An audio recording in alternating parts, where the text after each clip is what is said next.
Hello, I'm horror cartoonist Denis St. John. I draw monsters and write twisted tales. As you can imagine, I was a little obsessed with Buffy the Vampire Slayer. Lucky for me, so were most of my high school friends, all except one friend who stubbornly refused to join the Scoobies. So here we are, 20-some-odd years later. I'm teaming up with Doc Travis, John Teach Landis, and maybe a special guest or two, and we're going to make our friend Michael Poley watch one episode of Buffy a week until he's no longer the Buffy Virgin.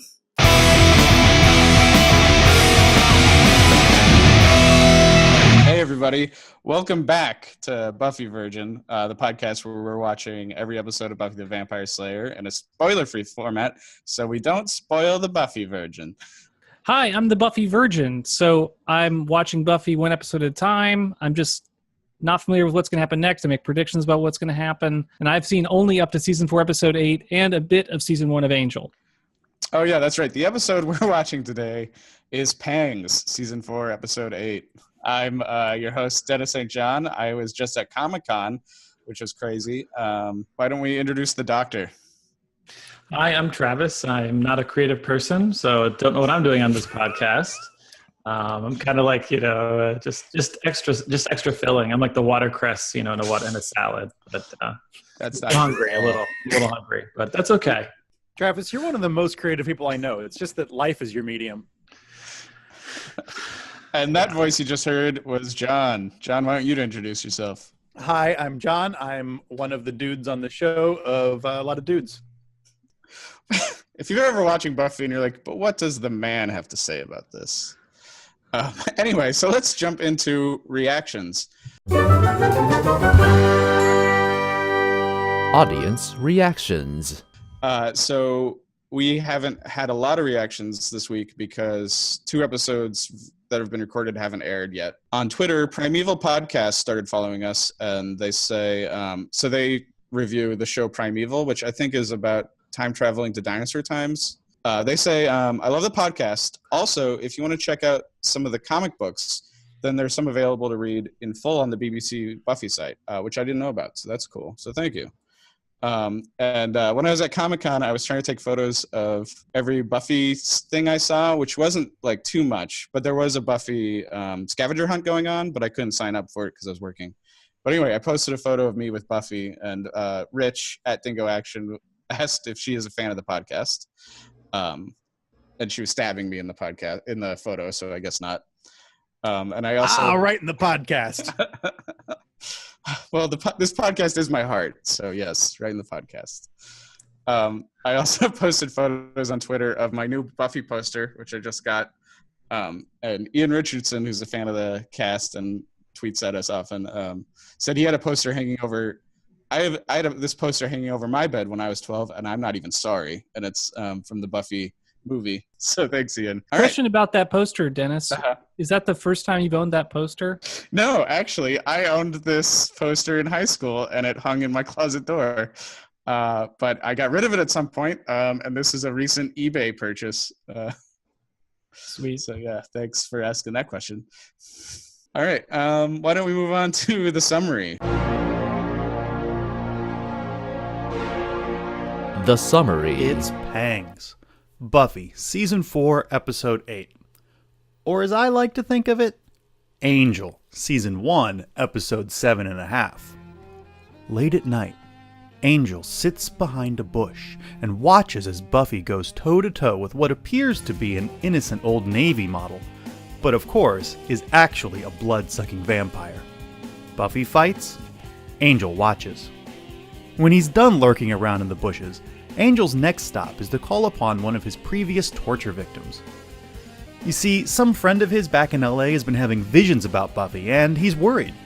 It may just be that his buddy's vision is connected to the recent uptick in both museum murders as well as the high syphilis rates among Sunnydale's construction workers. It's the kind of worry that can only be solved through aggressive lurking, so lurk he must. Giles agrees to this lurking plan, but a bit reluctantly. I mean, hey, Buffy is a big girl. Maybe Angel should leave the Slayer watching to the professionals. Taking his leave of Giles' pad, Angel beelines to the espresso pump, where he waits around by the cash register for a half hour not buying anything until Buffy and Willow traipse by. Snatching Willow from the shadows, he explains that he's in town to protect Buffy from an unknown evil, not by warning her or doing anything so much as awkwardly talking to her friends and jealously watching her flirt with her TA. But the next night, while chilling out near the home of UCSD's Dean of Anthropology, Angel again runs into Willow, this time with Xander and Anya in tow. He explains again how he's in town to protect Buffy, but without actually being in the same room as her. Putting their heads together, Angel, Willow, Anya, and Xander figure out that Buffy is under attack right now. Angel realizes that the time for watching has passed. It is time for action, so he does the only thing he can do. He helps his teenage friends to steal a bicycle and then calls Giles to explain to him that the arrows flying through his windows mean that he is in danger. But he doesn't just do that. He also finds the ghost of a Native American man being beaten with shovels and breaks his ghost's neck. His work in Sunnydale complete, Angel returns to Los Angeles. The end. Brilliant summary as usual. Bravo. Oh my gosh, really nailed it. Let's move on to Great Lines. Great lines. John, why don't you go first? Buffy describes Thanksgiving as a sham with yams. It's a yam sham. You're not going to jokey rhyme your way out of this one, John. Yes. That was awesome. And I loved Xander at the very end. He gives Anya the bedroom eyes, and he says, I think my syphilis is clearing right up. Oh, man. I love that he's, like, rubbing her back when he says that. It's so gross. Good choices. She has such a dry sensibility. She doesn't even know that's a joke, really, which is fantastic. Mike, why don't you go next? So I just love the ladies watching Xander digging. And so it's Buffy saying, there he is. And then Anya, ooh, look at him. Willow says, very diggy. It's such a fun punchline. And then another one, this is kind of, we'll get into this in the episode, I'm sure, but from Buffy. Will, isn't there anything in there about how to stop a Native American spirit guy? Some nice, non-judgmental way to, kill him? Whole episode in one line. Yeah, definitely. There's a lot of, really great, quick back and forth and multiple people talking at the same time this episode. This is an episode that's kind of a struggle, but the dialogue rating is, top-notch. Yeah. So that's what makes this episode bearable. So this is, I'm a little bit paraphrasing here, but this is Anya on Thanksgiving.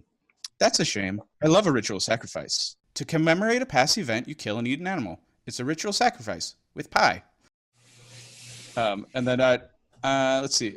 John, why don't you quote Giles on this, and I'll do Buffy. Sarcasm accomplishes nothing, Giles. Sort of an end in itself. Thank you. And I really like this one, which I actually didn't do at first because I was sure Travis was going to choose this one. But then when he didn't, I added it. I can still surprise you. I like my evil like I like my men. Evil. The coroner's office said she was missing an ear. So I'm thinking maybe we're looking for a witch. There's some great spells that work much better with an ear in the mix. It's such a weird line. It made me laugh out loud. And that's then, a really great hobby you got there, Will. Yeah. Oh, there you go. And then when Willow sees Angel and he surprises her and he puts his hand over her mouth, but then she just says, when he takes off, she's like, "What's up?" No, I'm just like, "Oh, what's up?" Yeah. I laughed out loud when I saw that too. I was like, "Oh man." I always love any Willow Angel scene. Willow Angel's banter is so they're such a good combo because they're exact opposites of each other. Yeah. All right, let's move on to the kill count. The kill count. One vampire died at the beginning. 3 humans. 7 spirits get finished off. And Xander has 2 job losses, or at least 2 jobs. 1 seen and 1 mentioned. So that's the full-on kill count. We've had enough of the appetizers. Let's move on to the main course. It's Weird Noticings and Trivia. Weird noticings.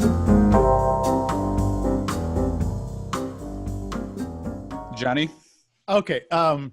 So in the scene where at the beginning we're watching Xander digging with his construction outfit on. He's got his hard hat, and Buffy has a little dig at him and says he looks village people-y. But Buffy's wearing a cowboy outfit. She's wearing like a cowboy hat, which I feel like that's a little bit glass houses, Buffy. You cannot go around calling somebody village people when you're wearing a cowboy hat. I don't think anyone in this scene has any room to attack other people's outfits. But yeah, also like Buffy's wearing a cowboy hat while like they're arguing about Native Americans. Like, how did that happen? There's some discussion, some of the things I was reading about this episode about how that's a very intentional thematic thing that Buffy's wearing not only a cowboy hat, but she's wearing a black hat. Yeah. Yeah. She's usually a white hat, right? Yeah. I also want to point out Anya's pants in this scene. There's a lot going on in those pants. They are complicated, lots of patterns, very 90s. Those have to be homemade. There's just no way. That's not even. No one's doing that. She's only good with revenge. Well, I guess we don't know she can't sew. But it's also like it's color coordinated to her vest. That's a lot of different fabrics. Yeah, it's such a like weird outfit. It's so cool. So good job, Anya. It's such great hobo chic. Yeah, it's total crusty punk over there. John. So yeah, in the same scene, Xander is in his construction worker outfit, and the lady starts doing the ceremonial opening with the ceremonial golden shovel or whatever, and they're like, "Oh, that's just the ceremony. That's not real construction." But then Xander's actual construction is also just digging with a shovel. Is he gonna like dig the entire foundation for this building with a shovel? Also, nothing is like marked off or anything. Yeah. Like nobody told Xander what to do. They just handed him a shovel, and he's like, "I guess I shovel." Maybe this is like hazing for your first day as a construction worker, where they just give you a shovel and oh man, yeah, totally. Later. Like, good job working on that hole for an hour. Now let's see this like mechanical scooper do it in like one scoop. I don't feel like it makes sense to follow the ceremony with immediately getting started with shoveling. Like, but that's, I mean, I've never been to one of these digging ceremonies. Apparently, it's all the rage on the college campuses. The best part is, the ceremonial, like they always do like one or two shovels for like as a ceremonial to shovel. But Xander did one or two shovels and fell in a giant hole. And I feel it's like that lady had a really high risk of just falling down into that mission. It just seems it seems as if the ground was so unstable, just walking on it would have like. Yeah, you would definitely like when he falls through. You see, it's like just wood planks. Like you would notice if you're walking through like 200-year-old walking on 200-year-old planks, right? But I feel like you could dig anywhere in Sunnydale and find something like a sarcophagus or like. Like if I was Xander, I would just be terrified like you fell into like a vamp nest because he knows what's down there, right? That's immediately what I assumed when he fell down was that there were gonna be vampires or something down there. But I was surprised. Spanish mission. They make this like vague, like concern. Willow says makes you wonder what else is buried under Sunnydale. But they know there's a hellmouth buried under Sunnydale. The ultimate thing buried, unless we're talking about like a portal to another dimension. But that's what the hellmouth is, anyways.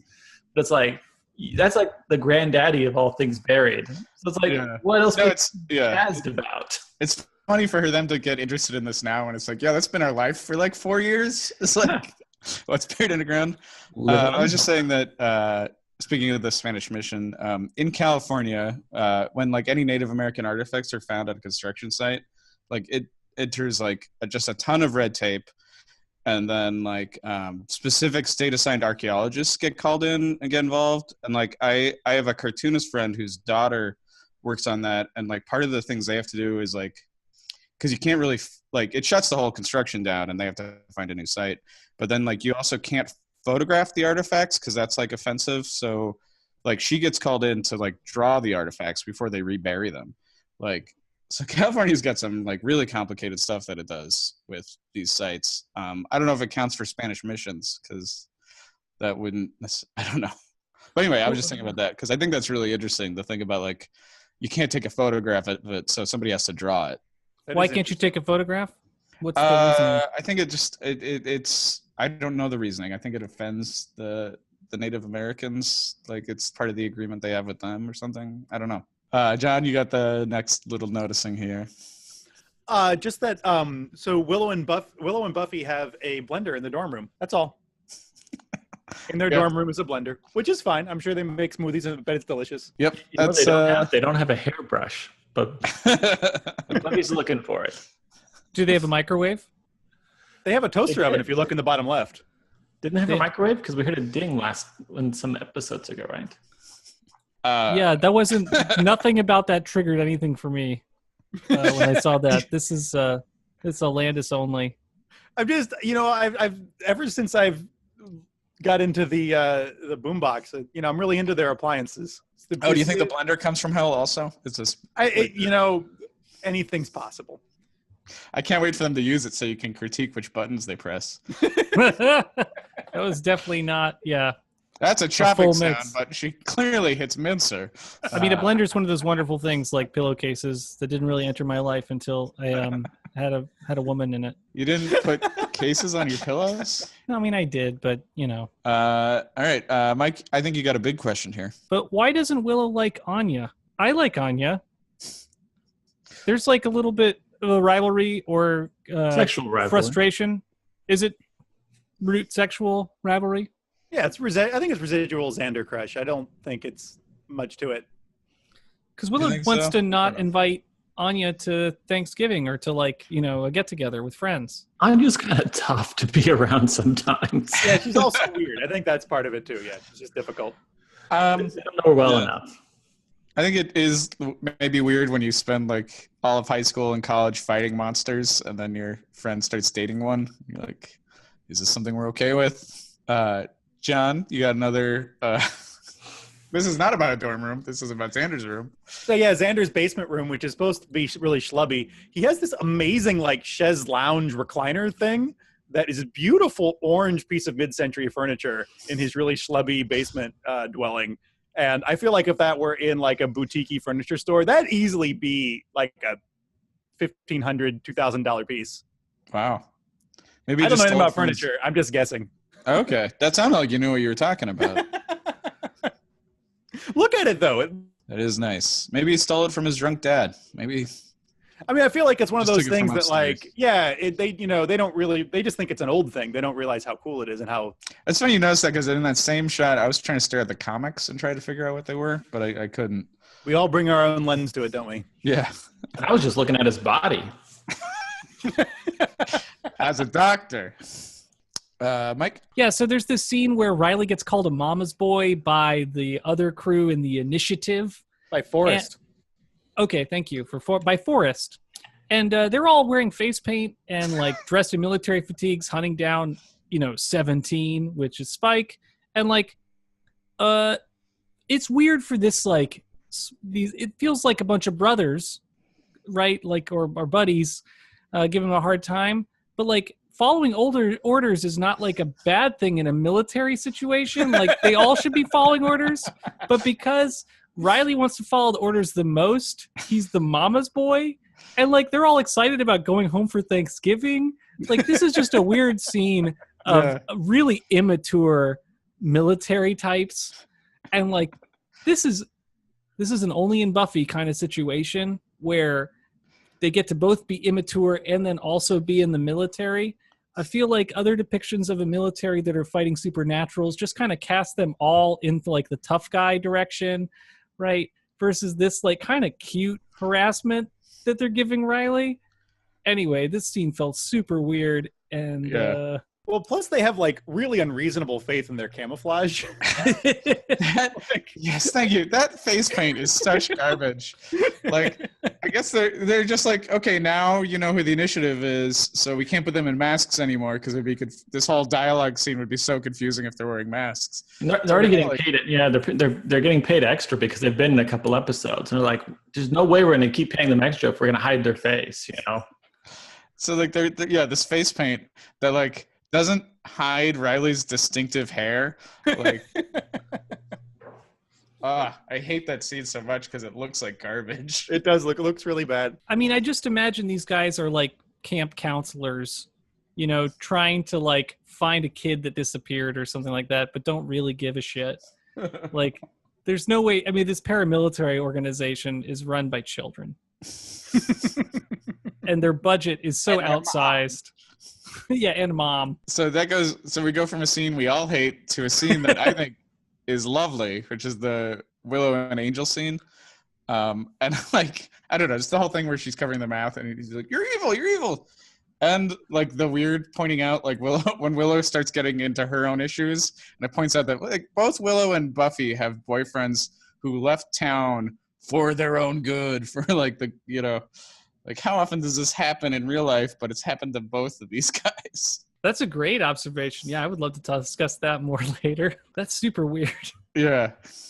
Well, that's a TV relationship problem because they got to get off the show. So yeah.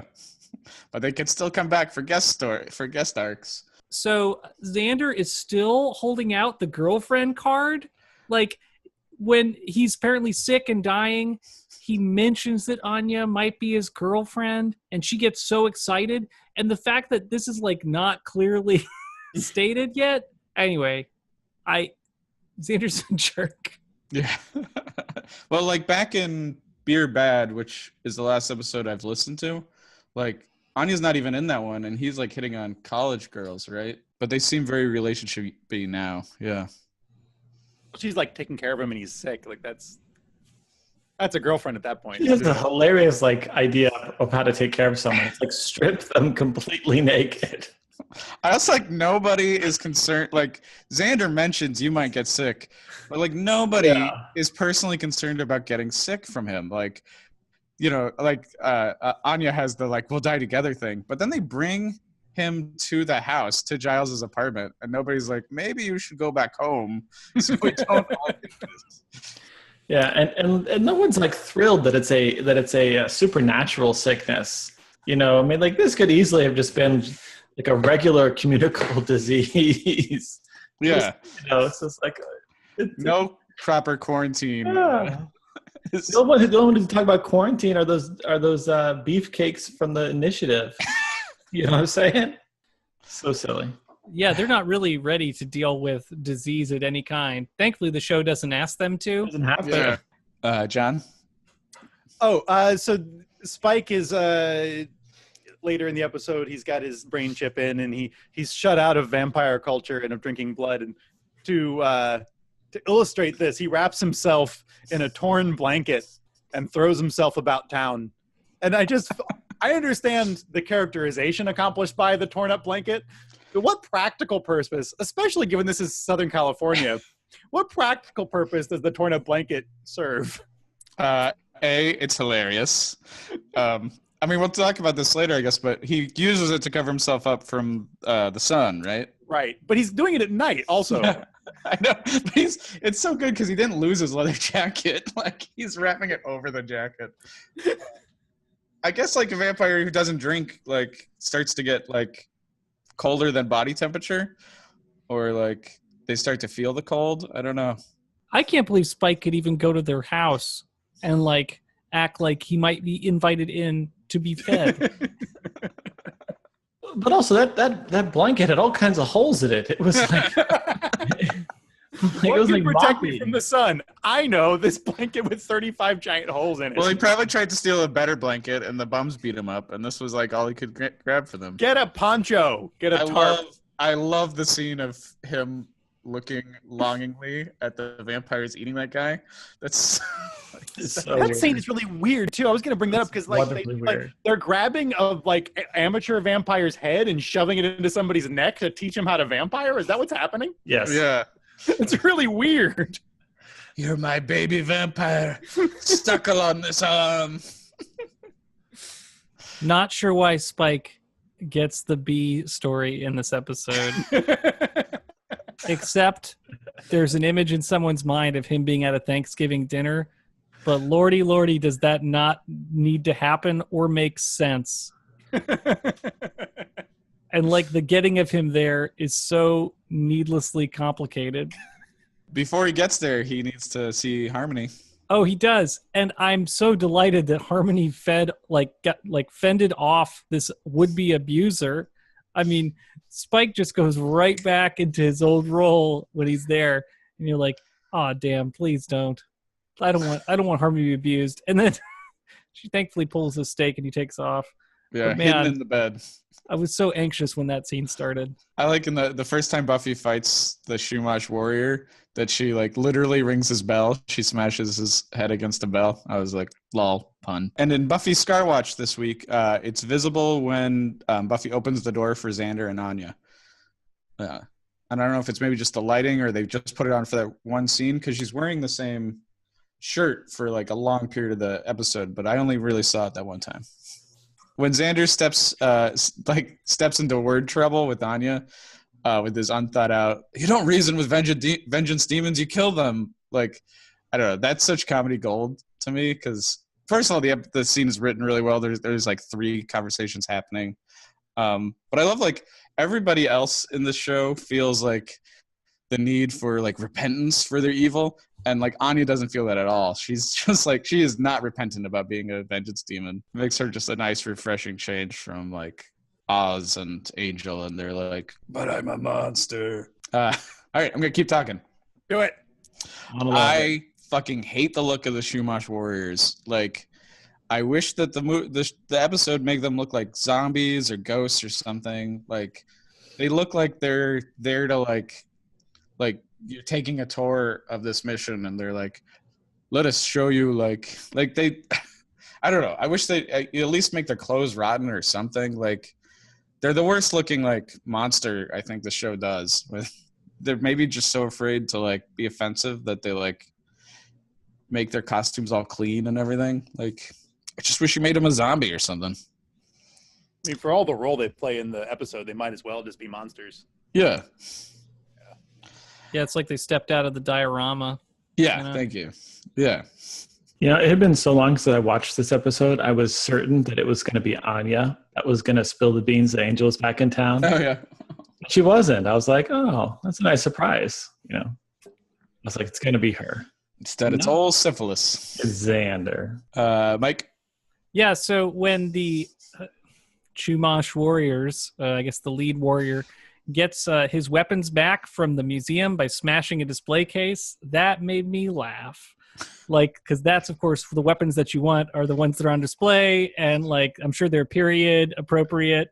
Just there is something hilarious and off about that form of cultural reappropriation, which is like smashing and taking weapons then go kill people. I know there's a lot going on in that move, and I think we will discuss how they did as far as like the portrayal of Native Americans and white guilt, etc. But man, that was so funny. I like in the final fight when the guy turns into a bear. And it's very clear when there's shots of like a real bear, and it's either like video superimposed or I think they brought a real bear in at some point. But then like the close-up shots with the actor and this like really bad-looking fake bear, I enjoyed that fight scene. And also that's like all Angel came to Sunnydale to do was to like throw something at one spirit guy. Like Buffy could have taken that. That was such a fucking useless Angel. Why is Angel in this episode? Because Doyle had a vision that Buffy was in trouble. But that could have been applied to any Buffy episode, like literally any other episode. This is not a particularly threatening monster. Yeah. We got 2 shows, Angel, Buffy. Got to get the word out about this show. I think they purposely do it to be like the purpose is like let's do a crossover episode, but the humor will be like they don't actually talk, right? But yeah, it's the wrong episode to do it in because this is like a lame threat. Like So bad. do it like 2 episodes later for Hush, you know? Well, I will say that the Angel episode that Buffy appears on is a dynamite episode of Angel. And then this episode of Buffy with Angel on it is weird and is not so spectacular. Well, this episode comes before the one where Buffy shows up on Angel. It's the next, right? Yeah, because she finds out Angel was here at the end, so she goes to LA to yell at him. Buffy, 8 p.m. Eastern Standard Time. Angel, 9 p.m. Eastern Standard Time. That's all you got to remember, folks. All right. So that's it for our weird noticings and trivia. let's move on to questions for the group. Questions for the group. Well, this is the perfect question to get us started. Why is Angel in secret for the entire episode? We discussed the one reason, which is had a vision. But why does he have to be in the background a secret? I mean, his stated reason is it's going to be so hard for Buffy to reckon, because he knows he's broken her heart so badly. He has this like inflated sense of his own importance in her life. He doesn't want to break her heart by disappearing again. It's such classic like superhero dick stuff. Like I just could never tell my girlfriend my secret identity. She's always just going to be upset with me about missing things because I could never reveal the truth because it would put her in danger. Like, yeah, it's very frustrating. And everybody like maintains the lie for him that is, that he talks to. Giles maintains it. Willow, I guess Anya to some extent. I do really like that other quote where, "Oh, I saw him too. Oh, that's not terribly stealthy of him. Yeah, I think he's losing his edge." I mean, at least Giles gives Angel shit about it. He says, this isn't what Buffy would want. And Angel's like, whatever, I know what she needs more than she knows herself, basically, like typical dude shit. And they leave it at that. But like, I like that Giles at least points out that it's dumb. Yeah. I feel like if an ex showed up in Portland and then, talked to everybody in town, but said like, don't, make sure that, Michael doesn't see me, but like was talking to everybody else, that would be so suspicious and weird. WTF are you up to? I think Go ahead, sorry. I think Willow and everyone else is kind of just terrified of Buffy and Angel being in another relationship where he turns evil and sucks the world in hell. I think they want him to go away. Like they're done with Angel. Like this makes him look shady. They know this is like a bad look on him, but they're totally willing to let him dig his own grave. That's true. That's it. Yeah. When you think about it, that like Angel really never became friends with anybody other than Buffy. Like nobody is like, oh, I miss Angel. Remember the time Angel said that funny thing? Like everybody is just like, I feel like Xander. I feel like glad Xander is a different situation because Xander's life has been saved by Angel, like I think twice. So like I feel like Xander at least should acknowledge him and not feel like not act like he's a creep. But you're right, he's basically only friends with Buffy. Like I don't think Giles ever really got over the whole murdered his girlfriend thing. And of course Giles is like, Buffy's not helpless. Oh wait, until there was that episode Helpless where I almost killed her. That's all I could think. Always got to bring that up. Always got to bring that up. Well, he literally said, I mean, Buffy. Yeah, it's super silly, and it feels to me like such a superhero trope, and it's like something I'm so done with, right? Well, it's like a whole power thing, like a whole male power thing of I've got all the power, I know all the secrets, I'm blah blah blah. I'm it's not great. Yeah, Trev, I think you got the next. Who has a ricer? Who has a ricer? I do not have a ricer. I don't. I used to have one. I got rid of it. Ooh, so that was like a 2 out of 4. That's actually pretty good. I think it's 1.5. I think if you're gonna make mashed potatoes, you really gotta. There's a lot of different implements to mash a potato than a ricer. I mean, you could use a rock if you want, but what if you used a rock? All right. I like Rock Kitchen. I like how simple it is. Hold on, I'm gonna check my cabinets to see if I have a ricer because I think at one point I thought I had a slow cook, but it was a ricer. Let me look. That is a big mix of. All right, well, he's doing that. What's your favorite Thanksgiving dish? I mean, I think we all look forward to the meat. No. What's yours? What dish? Yams, candy, but this, that. Not the main course. Can I look forward to the main course? You can.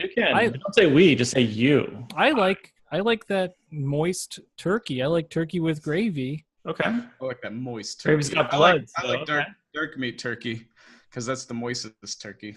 All right, 2 turkeys. But no, I like my mom used to make a really good mashed potatoes where she'd cook them in like a spice, so there'd be the spicy mashed potatoes. I used to really like that. It was like the crab seasoning in it. Okay. John, what about you? Your family would have spicy Thanksgiving. That sounds about right. I am partial to cranberries. I love cranberries. My mom also used to make a spicy cranberry sauce. My favorite dish is the green bean casserole. Super crazy. That's an interesting choice. Oh man, it's so basic. It's amazing. Literally created by the Campbell Soup Company. Yeah. It was created by a recipe contest or something in the 1950s. Totally artificial and insane, but delicious. All right. That was a good question, Trav. Thank you. Mike? Yeah, so Thanksgiving is a ritual sacrifice with pie. Are there any other understated animal sacrifice holidays that we should be talking about on Buffy or should talk about? Well, every Easter, I try to sacrifice somebody in the Wicker Man so that my crops will grow. It's like Easter. Isn't Easter lamb? Thanksgiving's turkey. Christmas is goose or geese and ham. Do you have the bees, Dennis? It'll bring my bees back. Oh, that's great. That was a good answer, Dennis. We should totally get the Wicker Man Easter thing happening. That's amazing. That should be a holiday. It is if you come to the Summer Isle. Move on to this next one here. So this is one of those Native American spirit episodes. But if Native American spirits were to take revenge on the U.S. today, in real life, obviously in real life, what do you think they would do? Who would their targets be? Can I preempt this question for an idea? Sure. Because this is a very much white guilt question, because we assume that someone would act just like us, right? A different culture would take revenge just like how, because I think the underlying theme is if this all happened to the white people, they would enact like massacre, complete genocide upon whoever did this to them. But I really don't think, that's the whole problem here, is because this episode is written by white people who put, this is what Native Americans would do to the people who wiped them out. But I'm not convinced that that's what they would do.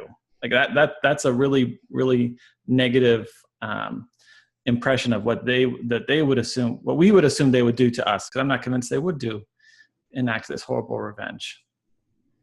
That's a good answer, Trev. Yeah, I like that too. That's the big problem, is that this animosity, these people, no, if they were given the chance, they would wipe us out, which is very much a justification for what happened. Yeah, I was going to try to say something about like the North Dakota pipeline and be like, what if because there's definitely been spills since that. And what if like all the spills got reversed and got like splatted back on the people building it, and like, I don't know. That's the idea I came up with. That's a fun image. Spills going splat. Splatting back. No, gosh, I really like your POV on that, Travis, because I mean, it's so true, right? Like that, the white guilt that's operating under a Native American kind of horror story is that they take revenge on us and would do to us what we did to them. In a second, you give these people any opportunity to reclaim what's lost, they'll take it from you. That's so wrong. Well, I mean, I wanted to bring it up because in the episode they kind of posit that they're going after a professor, right? So the professor is not only preserving their cultural history, but like preserving the white version of their cultural history, and and they're going to build on the museum, right? I guess an anthropology museum is cultural center on top of a burial site. They call it like a friendship cultural center or something, right? I think that's a very specific kind of criticism of like how California deals with this stuff. Cause I didn't go to elementary school here or anything, but I know everybody who did there was like this Spanish mission project everybody had to do, whereas basically like you build a mission diorama some year in elementary school. And like, I think the way a lot of like every elementary school student in California is taught about like what happened to the Native Americans here is very like clean. Let's focus on like the Spanish missions instead of like wiping people out kind of version. So it feels like that cultural center is not a good thing to me. When I was hearing like the verbiage around that about friendship and stuff, like that's like romanticizing the past stuff going on. You're kind of echoing what Willow says in that scene. I'm very Channeling Willow's mom. I was still thinking they were going to make a joke about people becoming their moms in this episode. Because when you get older, you think you're not going to become like your parents, but you do in a lot of ways. A lot of people do in a lot of ways. And I was like, this is so going to be an episode because Buffy's like obsessed with like some, family ritual, kind of like how her mom was for a period of time, especially like the Christmas episode from season 3. Her mom was kind of really over the top about that. And here's Buffy being kind of super sentimental about Thanksgiving episode. Well, she's taken over the tradition, which is a big deal, like emotionally, and they're moving it to Giles's place, which he's confused about. Yeah. And Buffy's insistent that this is going to happen. And yeah, they'll also kill the monsters. Don't worry about it. So I want to list the other kind of people that they're going after, right? So not only do the native spirits kill the professor, then they kill a priest or this guy that runs a church. I don't know the denomination of the church, but like it's super gruesome. He's hung and then being stabbed and hung. So like they really want to get that guy. And beyond that, beyond making Xander sick, which I guess is a throwback. I mean, I just think of like smallpox and other diseases that were spread. And I guess a throwback to that generally, as well as syphilis, just every major disease that was passed to natives. Is that it? Just the 3 main targets? And Buff. Oh, and Buffy. Yeah, and they want to kill Buffy too. But probably because she's trying to stop them. Yeah. Because of his overhearing stuff as a wolf. Or a coyote. Whatever he was. Yeah. How many other people would have you gotten to if Buffy hadn't stopped him? Well, in the white guilt version, right, which is like, I assume they'll do to us what we did to them. Would they make their way all the way up to like the president?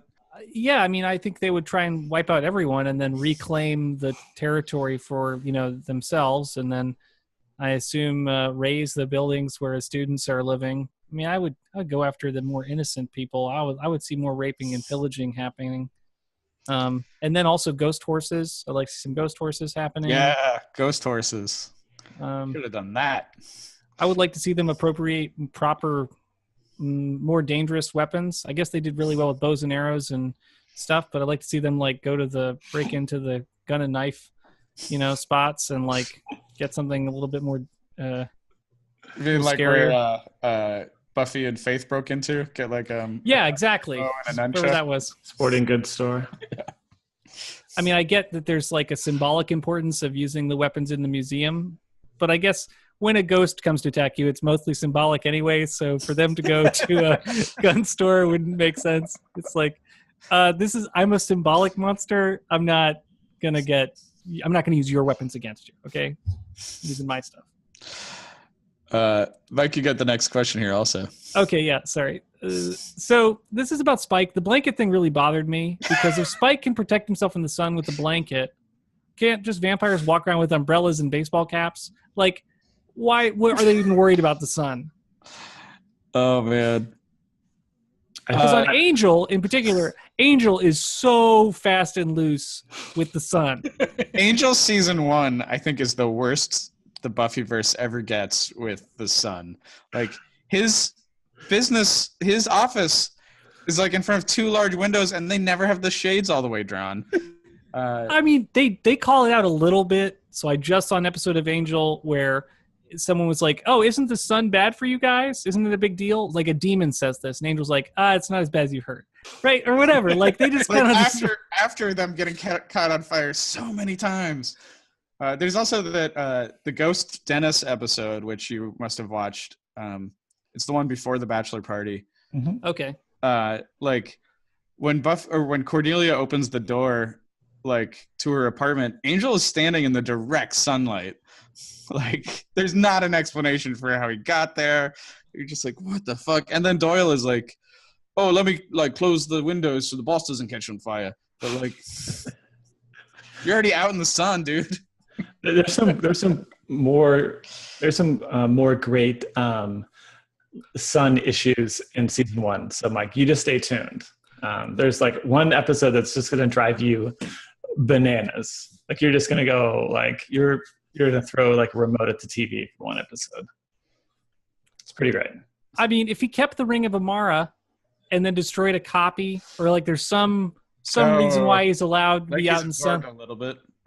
But yeah, remember back in season 2 where Willie gets him locked Kendra locks him in that cage in the bar at Willie's bar, and he's not even exposed to direct sunlight, just like indirect sunlight, and he's sick for like the whole rest of the episode. For like the rest of the 2-parter, he's sick because of that. Like they have definitely, Spike and Angel have definitely built up their sun immunities since then. Well, Spike's passed out in broad daylight and started to catch on fire. I mean, they catch on fire, but they don't burn very fast. I mean, it's not like, tissue paper on fire. It's like, like a campfire that like a Cub Scout would make. It takes a while to get going. I'm just saying this show is inconsistent about its sun use, and every character, every vampire, every main vampire gets tougher about the sun. Like secondary vampires, not as much, but yeah. But the inconsistencies drive me a little bit crazy because vampires are such rule monsters where it's like, here's all the rules I have to follow in order to survive. And then like, yeah, but this one doesn't really matter. I'm like, well then why? I like your image though of like a vampire with just like an umbrella. I think that's a pretty common image, right? Like that sounds like an Edward Gorey like kind of image. I don't like the sun. I think a baseball hat's probably not enough. Well, what is it in Blade when the guy just wears a lot of SPF? Yes. Stephen Dorff I can't covers wait. Himself with sunscreen. Yeah. I can't wait till Angel's just wearing sunscreen. And it's like, oh, we just burn easily. We didn't think about it. So I visited an old Spanish mission in old San Diego last week. It was fun. And I also visited the Whaley House, which is like San Diego's like most famous haunted house. So it was very thematic to this episode, what I ended up doing. So I wanted to know, when was the last time you took a tour of a historic site? Well, gentlemen, I was just at the Carillon Historical Park in Dayton, Ohio, where I saw the Wright Flyer 3 and the historical printing press. It was quite good. Is the Wright Flyer 3 Tokyo Drift? It's the first like practical airplane. It's not the first original one, but it's like the first one they built that was like, we can actually use this for something. There are a couple of bald eagles that live near Carillon. There are. Right there. Yeah. Yeah. If you guys haven't been to Carillon Park since you were kids, next time you're in Dayton, Ohio, I highly recommend Carillon Park. They have stepped up their game in a major way. It's actually really cool. Yeah. And there's a brewery there. Mm-hmm. So bonus. Hey, nice. Fun for adults. Everything now has a brewery in it in Dayton. That's the new thing about Dayton is every 2 blocks is a brewery. Did you go to Bill's Donuts? I did not go to Bill's Donuts. That was not on my list. Yeah. Is there a brewery in there? Maybe. Mike wins probably. Yeah. Because he was just in Berlin. Oh yeah, so I was at a lot of places, but I'll just choose one. I was at the former SS headquarters building, the Schutzstaffel, who are, they're the bad guys in World War II, the paramilitary organization that, Thanks for giving us some historical context for that, Mike. Well, there's they were the baddies. The bad guys. There's a lot of bad guys, but they were the bad guys that worked directly for the National Socialist Party. And so they worked on behalf of Adolf Hitler, and they're responsible for a lot of the murders of Jews during the war, but also for a lot of political enemies that were killed during World War II. And it's the actual building was completely destroyed that they operate out of. I mean, Berlin's basically a parking lot, that was like that's been gradually rebuilt, and they've preserved the site itself. And then there's this very it's a building with like a windowed building, like in the middle of like kind of a just an open air, like kind of somewhat grassy area.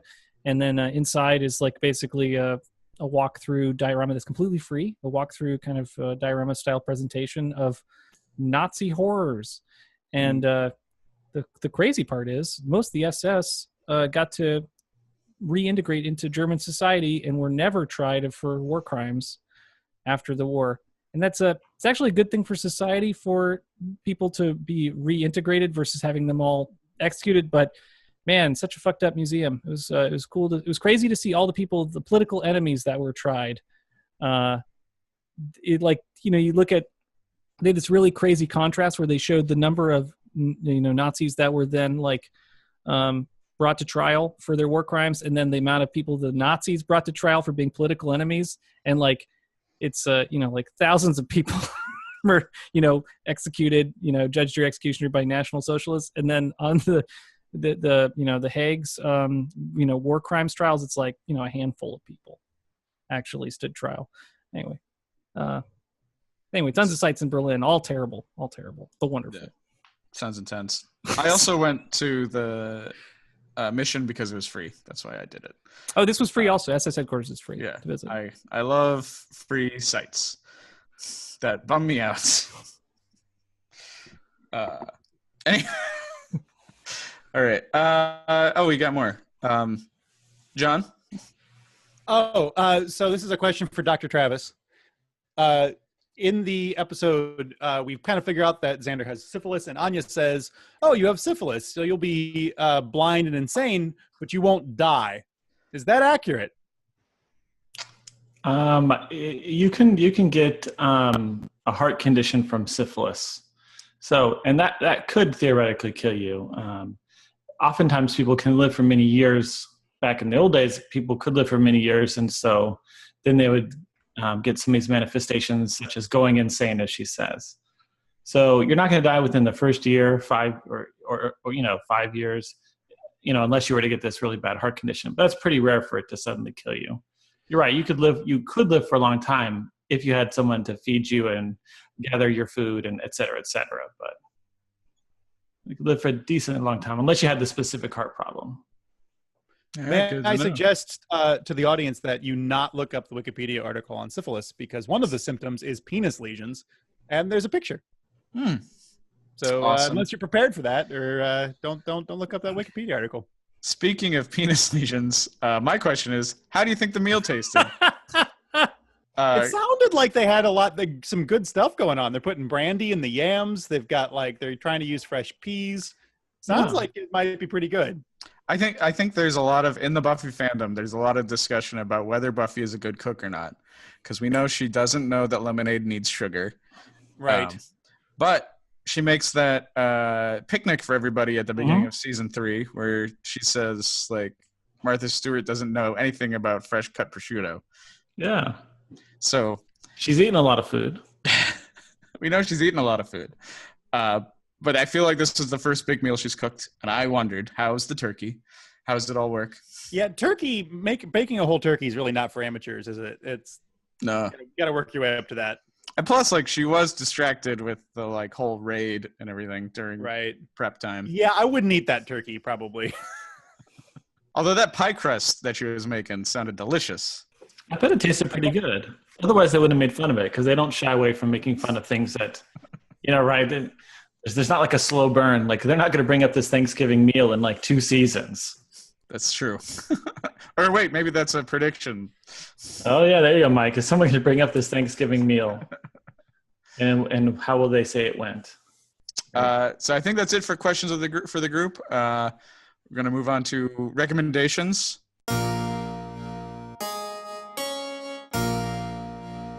Recommendations.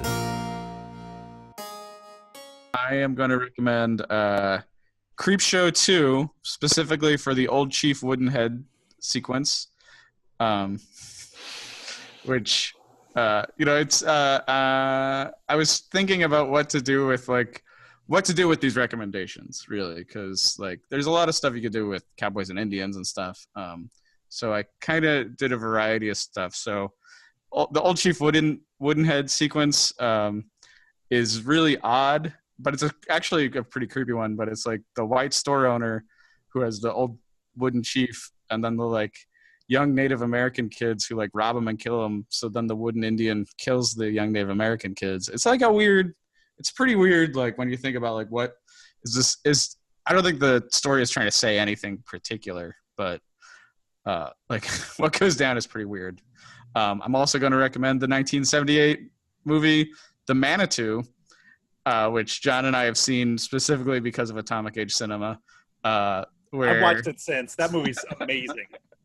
So the idea is this is like this woman is growing a tumor on her back that's actually like what do you call him, like a shaman, like an Indian shaman who's like going to take revenge on the white man, but first he has to like manifest as this giant tumor on her back. It's so weird.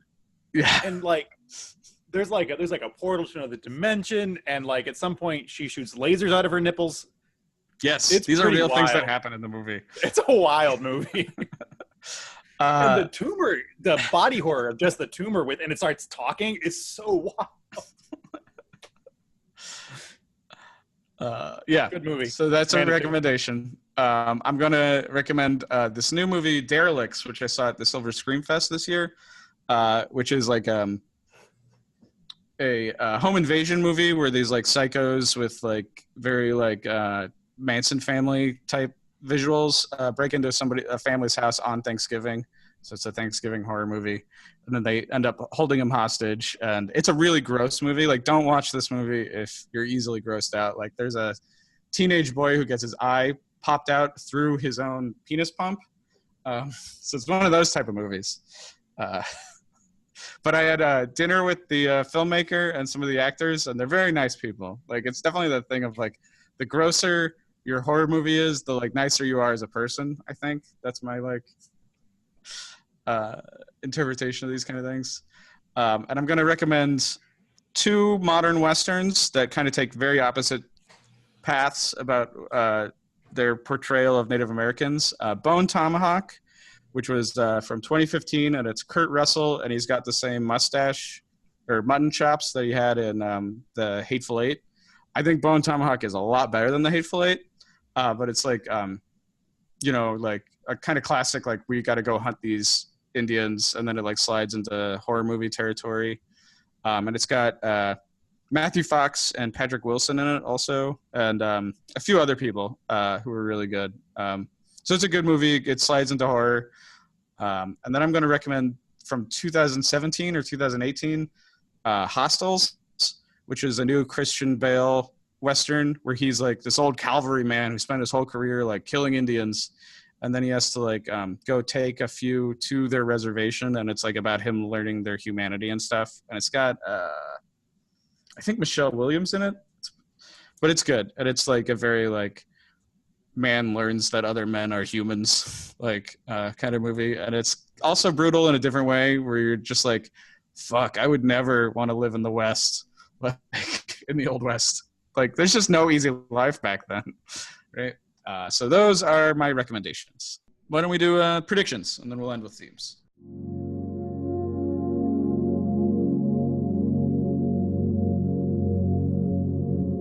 Virgin predictions. All right. Thank you. Okay. Not a lot as far as old predictions go, but we have in our wrap up for season 3 that Mike predicted that Xander will find a way to have a relationship with Anya. So I think this moment about the girlfriend thing is like, we're kind of like confirming that they have a relationship. The question in my mind is, did Xander find a way to have a relationship with Anya? Because it really seems to me more like Anya found a way to have a relationship with Xander. It seems more the other direction. What do you guys think? Is this a confirmed prediction? What do you think? Well, let me ask Mike when he did that prediction, what was he foreseeing? What did you think this was going to be like? Do you know when that prediction was made, John? This was the wrap up for season 3. That Xander will find a way to have a relationship with Anya? Yep. Well, at the time, I didn't understand that Anya might go to college with them. It seemed like she was going to be gone from the show. So I thought there would be more finding on Xander's part. I think that's the find a way to be with her, even if she disappears. Turns out it's much easier than that. Yeah, she just shows up in his basement. Yeah, I mean, she just shows up and kind of pursues him, which is a little different than how I anticipated it going, because it seemed like, Xander was going to have a longer road adventure, and wouldn't be returning back to Sunnydale so soon. I mean, this is like more or less like they're together, which was the point. I think in the wording, I assumed it would take longer for that to happen, or there'd be more work on Xander's part. As it is, he's like deliberately trying to make Anya's experience a little bit harder, like by being weird about defining the relationship. But he's a jerk. Yes, I think this is confirmed. Yeah, I'd give it because they're in a relationship now. Like, or they're very close to being in a relationship now if they're not technically in one. Confirmed. All right, Confirmed. That's the only old predictions that apply to this episode. New predictions, Mike. Sure. There will be a Thanksgiving episode in season 5. And no more vampires will be killed by direct sunlight. We've got too far. Vampires can't be killed in that way, is what I've learned. Do you predict any new way to kill them to make up for this way disappearing? Nope. Just as we've seen on the show, fewer vampires on the show overall is a great way to prevent vampires from being killed by sunlight. Also, current vampires can't be killed by sunlight. So the show has decided that sun is not a major way to kill a vampire. And I would like the show to prove me wrong, but no more vampires killed by direct sunlight. All right, but this season or ever? Predict Spike's hair will catch on fire again? Because I think it caught on fire like 2 episodes in a row. I mean, it's funny when it happens, but I mean, yeah, sure. I mean, Spike's hair might catch on fire again, but the point is they're not going to kill a vampire with sunlight. Like, they've created all these outs. Now, of course, I get like there's the surprise sun where you pull back a window and reveal a sun. Like, yeah, a vampire could be killed in that way, but okay. You love that surprise sun in okay, so here we go. In the episode Somnambulist from Angel. Okay, so vampires can be killed by sun, but only by surprise sun. I don't know. This doesn't make sense. I mean, they'll be killed by a sun trap. Like, aha, sun. But apparently they'll be able to wander around in sun. Anyway. Dude, you're the one making this prediction. Okay, so the prediction as I have it now is no more vampires will be killed by direct sunlight unless it is a trap. No, because it's always going to be a trap. That's like it's the classic vamp trap. I just want to point out that the show is not killing vampires with sunlight, and I want a prediction that will basically states that. So, but I do think they will kill them with the sun trap because that's such an easy way to kill off a vampire. Do you think the vampires will start to sparkle when they hit the sun? I mean, they didn't kill Spike with sun when they could have. They just had him burst into flames a little bit, and then he hopped down a manhole. Yeah. Like, I mean, something that's a traditional way to kill a vampire as a surprise is losing its power on this show. So, yeah, no more vampires will be killed by sunlight. Just period. Any predictions about Spike based on this episode? Spike will. Did Spike get an invitation into Giles' house, or they just drag him in?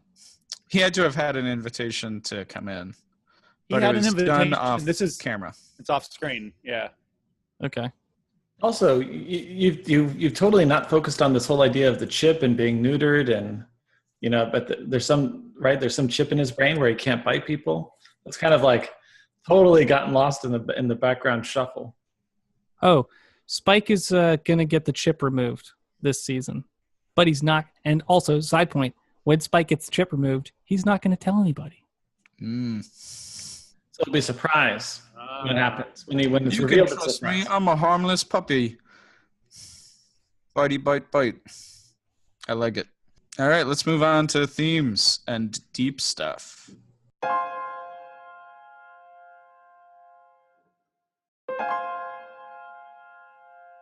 Deep stuff.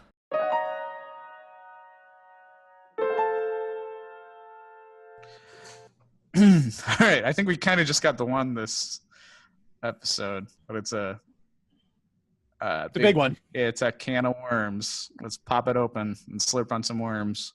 John? All right. Okay. So I feel like the way I read this episode, and I did a little background research that supports this is basically Joss Whedon through Jen Espenson's writing, but he apparently was very involved in the writing of this episode. This is Joss Whedon soapboxing about white guilt. That's what this episode is. And the statement is made kind of crudely through Spike and maybe less crudely through Giles. But basically the statement is that white guilt slows you down. It gets in the way, right? Our characters are made ineffectual. The female characters especially are made ineffectual because they're worried about being the bad guys. Is that fair to say? I don't know if my internet's cutting out. Okay. No, Right. we heard you. I don't know. No, we're just thinking it over. I mean, I think Buffy and Willow specifically doesn't know what to do or how to stop the Native American tribe because of guilty feelings. Yeah. I mean, I they think say like much. the line that bothered me the most, honestly, wasn't the Spike line. It was when Giles is like, well, if they're in the historical books, then like, Willow says something about like, maybe we can bring these atrocities to light. And Giles is like, well, if they're in these historical books, then the atrocities have been brought to light. She's carrying like these old leather-bound editions. Single edition. Obviously, Fucked up. they all went to, like, Willow went to elementary and high school here in Sunnydale where all this happened, and like doesn't know anything about it until after this. Like, obviously that hasn't been brought to light. How That about the was- fact that I had to look it up to find out that Shumash is a real tribe? I mean, like, Yeah. I don't know, right? I don't know anything about this.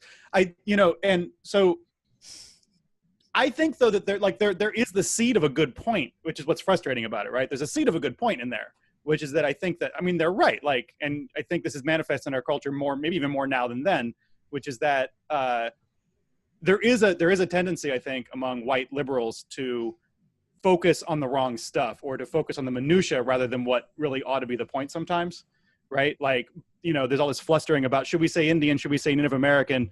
And I think Spike is right. Like, you're talking about a history of genocide. What is your word choice in the face of that? That doesn't really mean a hell of a lot.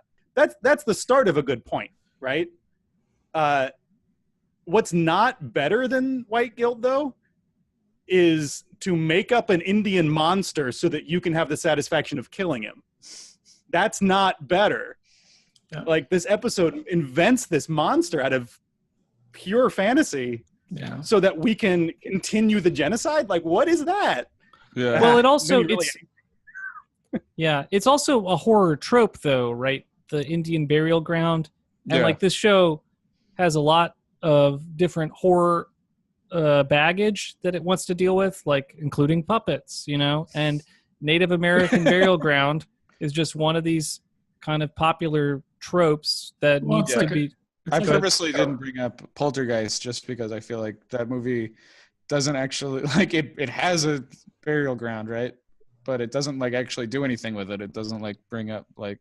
And at the end of the day, neither does this episode, right? Yeah. Like, this episode is so profoundly disinterested in the Chumash or in any Native American people. Like, they don't care. It is interesting only in as much as it motivates the discussion of white guilt, and only in as much as we get to have a monster. Like, beyond that, they don't care. Which is why, like, I tried to look up to get some clues to like, is the representation of the Chumash and their, the outfits and the artifacts, is any of that authentic?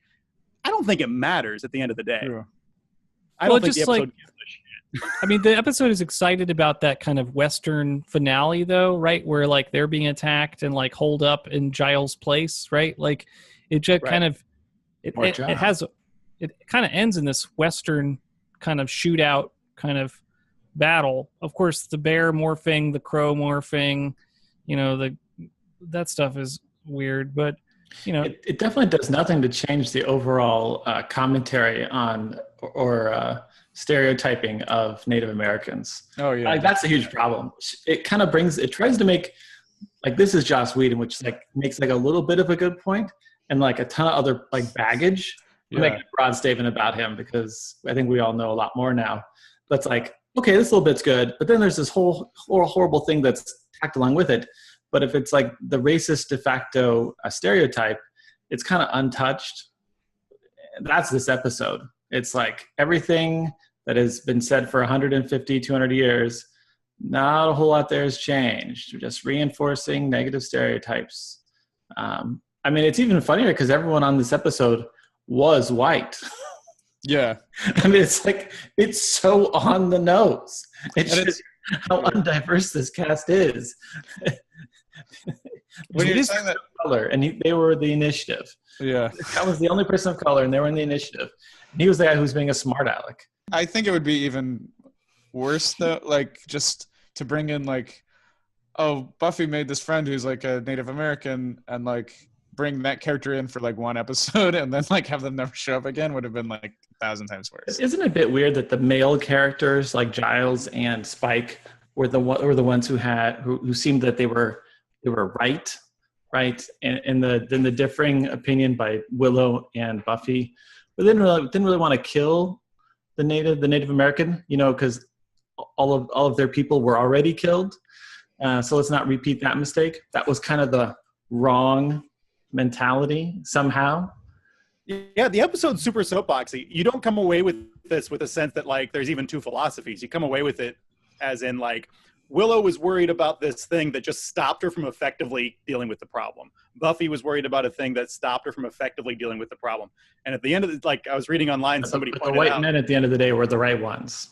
Well, right. Not only that, but like literally this episode's message is the only good Indian is a dead Indian. Like that's literally the episode's message. Yeah. Like that's what happens in the end. Like, yeah, it's awful. It's pretty awful. It's terrible. And who, I mean, the most bizarro characters are the right ones. Giles, who clearly has no moral authority, and Spike, a vampire with no soul and a trained killer. But to bring it back to where I feel like it works, like, I have this like a lot of like sympathy for or just like gut level feeling for like Xander when he's sitting there on the bed and he's like just figuring out what's going on around him, and he has this sense of like waking up to the history that's going on, right? And he says, I'm just some guy. He just like this guy comes out of the woodwork and infects the first guy. And I feel like when you are a white person in America and you learn 2 inches of history, it feels like that, right? It feels like this isn't me. I'm not connected with this. I'm anonymous. This has nothing to do with me. I feel like that part of it feels very real. That Xander sort of voice feels very real. And again, then the Willow reaction to it of the knee-jerk sort of liberal let's hem and haw about our language also feels very real, and that feels like a valid critique. But go somewhere with it, do something with it. Sorry, this belongs in prediction. I mean, this belongs in recommendations, but I just thought of a new movie that it's a really decent, it's called Rhymes for Young Ghouls. I'll just read the Wikipedia entry. So it's a 2013 Canadian drama film, feature film debut of director Jeff Barnaby, set in 1976 on an Indian reserve in the context of the residential school system. Although it tells the fictional story of a teenager named Ayla and her plot for revenge, it's based on the historical abuses of the First Nations people for government agents, including a large number of reported cases of the mental and physical abuse of residential school children. So it's a really good movie. I saw it recently and forgotten about it. It should have been in Rex, but the title and the poster make it look like a horror movie, but it's more of just a revenge movie about young Native American kids. So anyway, sorry, but you guys just talking about that reminded me of that. I think that it's a big cultural identity problem in America, in the United States, where we don't have Canada. I mean, just because Rhymes for Young Ghouls is Canadian, but Canada fucked up the Native Americans also. It wasn't just us. Not that I hate Spaniards. Yeah, but it's, we haven't fully reckoned with it as a people, even hundreds of years later, where we still get to hold some pretty racist views as Americans, where we don't have to deal with this, right? Because you win, so and there's this reservation system that's been created, and so there's some sense that these cultures survive, but we have some random names of cities and and different geographical features, but like the stories and the cultural histories are like completely invisible for most of us. Like, yeah, of course, it's just the Indian bad guy of the week. And yeah, the really, I like how Travis is framing this, right? Where it's like the women of the show feel guilty, and the men who are right have less guilt. And like, this is just how it works. This is what the winners do. This is what they would do. Yeah, this episode is much more problematic on discussing it than I sensed when watching it. I mean, I was more caught up in this felt like a known path than like Buffy's unique take. And I think the way that you guys think the show should be smarter than it is. And to me, it felt like, oh, this is a well-trodden path versus, oh, they should have done X, or like, why did they do that? What it says about, Joss Whedon and the writing team, And I liked this episode, not because the villain, the bad guy was kind of horrible and, as we said, not representative of what I think really should be said on the subject. The only reason I liked this episode was really kind of the interplay between the characters unrelated to the big bad. So what I like about it is talking about, them getting older, wanting to have their own Thanksgiving, being at Giles's and all kind of arguing with each other, kind of like a big family, cracking jokes, Anya's being kind of crazy. That's what I like about it. I don't like the big bad in this episode at all. Yeah, it's a I huge agree. miss, which is crazy. The dialogue writing is really top notch this episode. Like the dialogue is good. Have like multiple conversations running at the same time, like, is to me an evidence of a really skilled writer. And that's down to Espenson. She's so good at that, like the back and forth stuff, I feel like. Yeah. Like that whole shtick about like, of course I feel guilty and stuff, and then also being like, all right, a quarter cup of brandy and let it simmer. Like, yeah, great delivery by Buffy. It's a really good job, Sarah Michelle Gellar. All right, well then we're gonna end this episode. So long, farewell. I'll see you in hell. And you can of course find us on the internets, all over the internets. Go to Buffy Virign, rate us. And thank you for rating us and subscribing. And you can buy my book, The Land of Many Monsters and Many More Monster Tales. And coming in October, you can buy the Famous Monsters Annual, and my short story, Whisper in the Woods, will be in that, preceded quickly by the full story next year, early 2019. So check that out, guys. All right, we'll see you in hell. Bye. Woo!